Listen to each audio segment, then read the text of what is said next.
L'émission qui suit a été réalisée par les membres de la communauté avec l'aide de Télé Cogeco.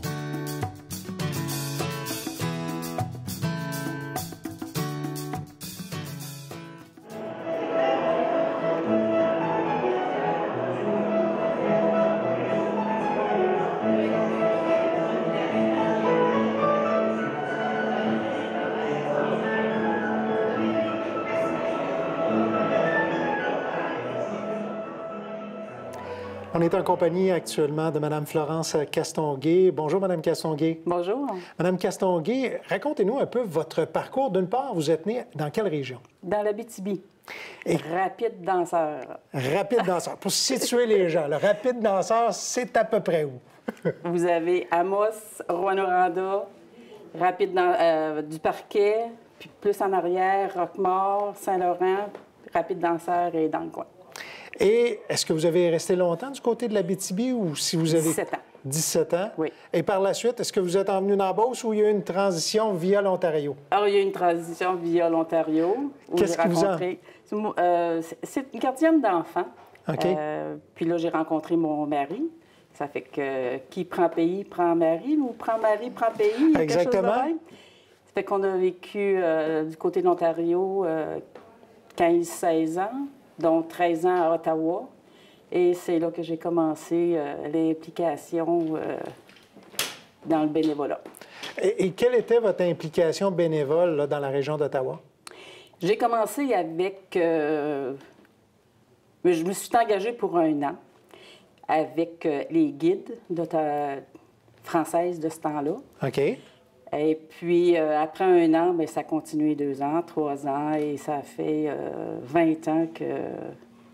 Qu'est-ce qu'étaient les guides françaises exactement? C'est un peu le pendant des scouts. OK. C'est pas mal les mêmes activités. Il y a le côté féminin là, qui entre en ligne de compte, mais les camps, les grands jeux, le débrouillardise... Ça ressemble étrangement au scout. Ça ressemble étrangement au scout, oui. Et en quelle année vous êtes arrivé du côté de la Beauce et de Saint-Georges? En octobre 1987. Qu'est-ce qui vous a amené du côté de la Beauce? Mon mari. OK. Et pourquoi? Le travail. Le travail. Oui. Il y a eu une promotion au chevalier de colon. Et puis, depuis ce temps-là, on est ici. Et quand vous êtes arrivé en Beauce, est-ce que vous allez tout de suite poursuivre vos implications au niveau bénévole? Le temps de s'installer, ça a pris 6 mois. Puis là, l'ennui m'a pris. Ça fait qu'on était 88 à Pâques. C'était la cérémonie de la lumière. C'était les petits scouts et les petites guides qui partageaient le nouveau feu. OK. Et puis là, j'ai rencontré les animateurs et j'ai dit je veux continuer à m'impliquer. Donc, dans les scouts et guides? Dans les scouts et guides, oui. Également, vous êtes beaucoup impliqué au niveau de la paroisse l'Assomption, si je ne me trompe pas. Oui, un peu au niveau du baptême, mais ça n'a pas duré longtemps. L'implication au niveau de la paroisse, ça a été surtout en Ontario. OK. Le baptême, la confirmation, ministre de communion, les lecteurs. Et donc, ici, du côté de Saint-Georges, c'est principalement les scouts et guides où vous avez été impliqués. Oui. Qu'est-ce que vous alliez chercher dans cette implication-là? Le plaisir, je dirais, d'être avec les jeunes, leur apprendre et apprendre d'eux autres. Parce que quand on veut montrer quelque chose à un enfant, il faut s'élever à leur niveau, sûrement pas s'abaisser parce qu'ils ont une facilité. Ils nous démontrent aussi tellement de choses, leurs yeux qui veulent apprendre, qui veulent en savoir plus. Ça fait que c'est à ce niveau-là que ça a été intéressant. Surtout que les enfants n'ont pas de barrière, ce que les adultes ont. Exactement. Et vous alliez chercher également beaucoup d'implications, de connaissances et probablement aussi en même temps, vous avez fait beaucoup d'amis à travers tout ça. Oui, définitivement. J'ai rencontré des personnes là, charmantes. Pour en nommer une qui n'est plus par ici, là, Gaston Paquette, qui était un frère de la charité, ça a été quasiment mon mentor dans les scouts. Il m'a appris la patience, il m'a appris l'écoute des jeunes. Des fois, on veut se choquer, aller trop vite avec eux autres. Mais il nous a appris la patience, prendre le temps de les écouter, essayer de voir qu'est-ce qu'il y a dans leur tête. Et puis, intéressant. Et chez les jeunes, je suis convaincu que vous avez rencontré des jeunes qui sont aujourd'hui adultes. Ah oui. Puis, eux me reconnaissent. Moi, je ne les reconnais pas. Ben, c'est ça qui est formidable. Te rappelles-tu, Florence, qu'est-ce qu'on a fait à ce moment-là? C'est moi qui avais fait ça. On apprend par en arrière les petits coups qui se faisaient, là, qu'on n'était pas au courant à ce moment-là. Effectivement. Madame Florence Castonguay, pour toutes vos contributions au bien-être des membres de notre communauté et pour avoir exercé une influence fort positive, marquée dans notre milieu, tant auprès des jeunes, des paroissiens que des personnes malades, il nous plaît de vous décerner l'Ordre du Mérite georgien.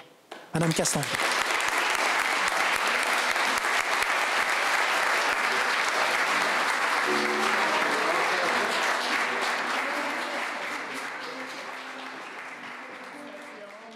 Et de recevoir aujourd'hui l'Ordre du Mérite georgien, qu'est-ce que ça vous fait? Ça fait chaud. Je ne m'attendais pas vraiment à ça comme tel, parce que je me dis, je ne suis pas du coin, même si ça fait quand même 30 ans. Ça fait chaud. À quelque part aussi, ça vient nous dire que les gens l'ont quand même vu. Ils l'ont apprécié. Ils l'ont apprécié, oui. Parce que des fois, on est dans l'âme, mais dans l'ombre, devrais-je dire, mais on n'a pas toujours l'impression que les gens le voient, mais c'est une belle tape dans le dos. Effectivement, oui, la tape dans le dos, là, c'est ça. Et est-ce que ça vous encourage à encourager d'autres personnes à s'impliquer? Définitivement. Le bénévolat, c'est, comment ça je pourrais dire, on reçoit tellement quand on fait de ça, c'est pas juste, on donne, oui, mais quelque part, là, ça... On rencontre des gens formidables, donc ça nous apporte la gratitude. Une connaissance, la gratitude, puis juste rencontrer des personnes formidables d'un peu partout, des connaissances, c'est formidable. Bien, bravo, Mme Castonguay. Puis bravo votre implication. Puis je pense que c'est un honneur qui est mérité pleinement. Un grand merci. Merci beaucoup.